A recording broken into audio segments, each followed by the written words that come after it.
ask you about the BRICS nations. That's Brazil, Russia, India, China, and South Africa.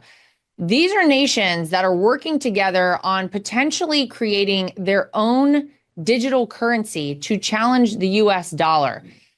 Tell me about this. Is this a real threat? And if so, what role could gold and silver play in protecting Americans' wealth if the dollar weakens? I think this is a very scary topic personally.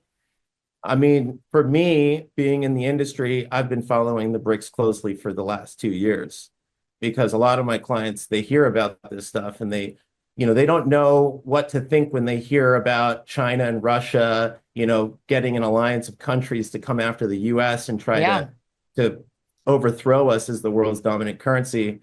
And really, the threat from BRICS right now, it's becoming more real and more immediate, largely because of the growing tensions that we're seeing in the news between Russia and China and us. But both countries have also made it very clear that they're done with the US dollar. They've developed clear pathways and alliances with many other countries, like you mentioned, for preparation for total de-dollarization globally.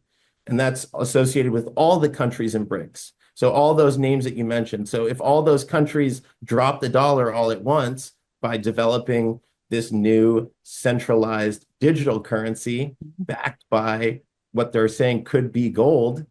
I mean, it's going to open the door for countries to trade globally without relying on the dollar. And obviously, this would weaken the dollar's buying power and it would increase inflation here at home, which is really the biggest issue in the US. What we're seeing with households struggling to make ends meet because of rising prices. But, right now, many investors view gold and silver as a hedge, not just for economic uncertainty, but against a shifting global monetary system with the dollar potentially not being the world's dominant currency. Because gold really is money. You can trade it globally. You can exchange it for any currency. It holds its value whether the dollar exists or not.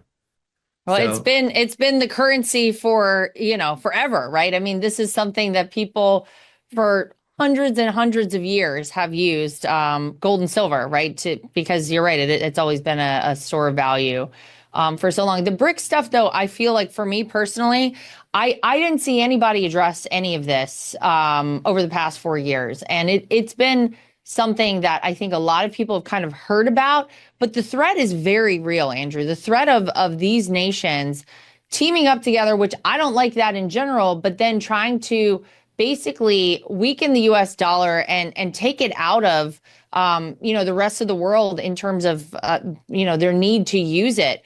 That's a scary place to be. So good to know that people do have an alternative with gold and silver.